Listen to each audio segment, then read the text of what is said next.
Nah, proses menuju self yang ideal tadi namanya individuasi.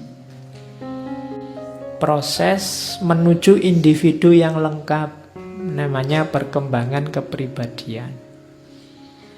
Realisasi diri. Jadi, pahami dirimu, dirimu ternyata punya potensi macam-macam dan banyak, wujudkan itu. Itu membentuk pribadi yang utuh, namanya self. Prosesnya namanya individuasi.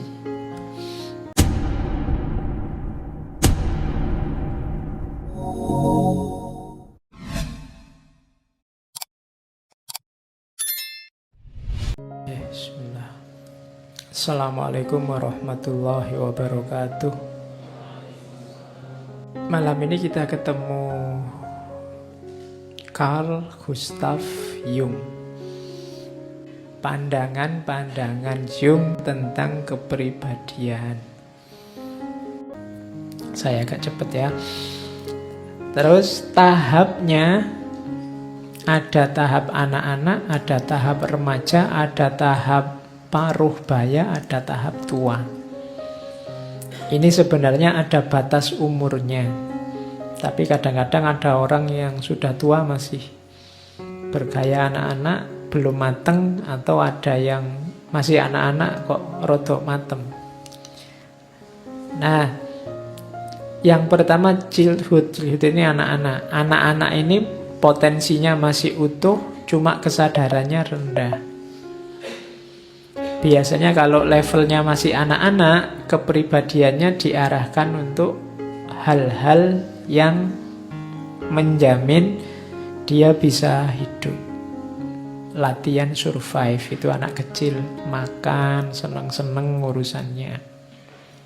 Kalau pemuda, saya tidak tahu kalian masuk pemuda apa sudah tua. Kalau pemuda itu kesadarannya sudah penuh, cuma penghayatannya yang belum. Yang dilakukan masih adaptasi terhadap kehidupan sosial. Insting-insting dasar kehidupannya mulai utuh. Semangat, gairah, dan impulsif itu sama, bergairah. Mulai belajar untuk hidup yang sebenarnya, itu anak muda. Harusnya begitu. Saya tidak tahu apa ada anak muda yang tidak bergairah, tidak bersemangat, tidak impulsif. Tapi sebenarnya pasti begitu. Kok ada yang malas, Pak? Ya enggak, itu bersemangat untuk malas berarti. Ya. Saya sedang semangat sekali, Pak, untuk malas. Ya wis. Enggak apa-apa. Itu cirinya anak muda. Terus yang paruh baya, middle life, itu penuh kesadaran ya 35 sampai 40 lah. Makanya tadi saya tanya, jangan-jangan ada yang sudah 35 meskipun masih jomblo. Nah, dia sudah masuk paruh baya. Biasanya puncak-puncaknya ada di middle life ini.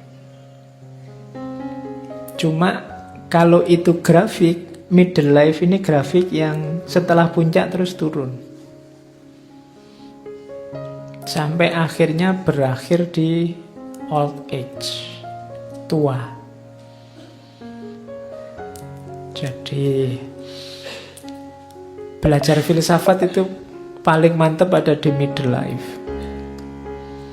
Itu biasanya orang sudah kurang ekstrovert, ekstrovertnya sudah mulai berkurang, kebijaksanaan, kecerdasannya mulai utuh, kemudian mulai komitmen nilainya mulai dalam, kecenderungannya mulai filosofis, spiritual, itu mudah masuk. Ini orang-orang middle life.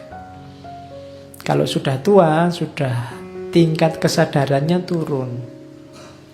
Meskipun kualitasnya mungkin masih puncak, tapi tingkat kesadarannya turun, ya fisiknya juga sudah turun. Ini tahap-tahap perkembangan kepribadian, prosesnya tidak bisa diulang. Maka manfaatkanlah tahap-tahap hidupmu secara maksimal dan optimal. karena tidak bisa dibalik.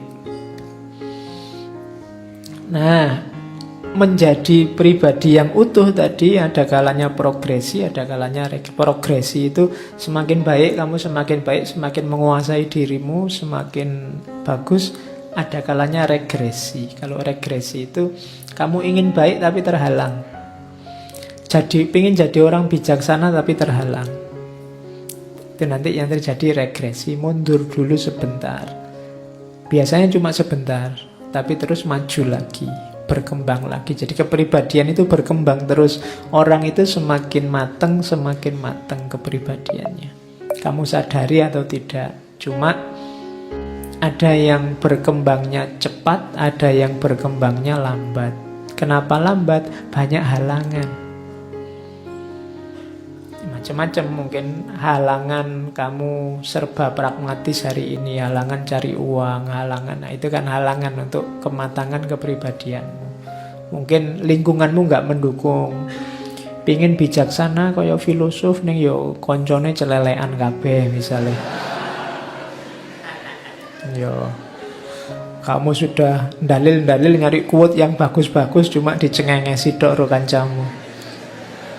Nah, itu kan kamu ndak jadi bijaksana akhirnya kan, kamu cuma diketawain tok.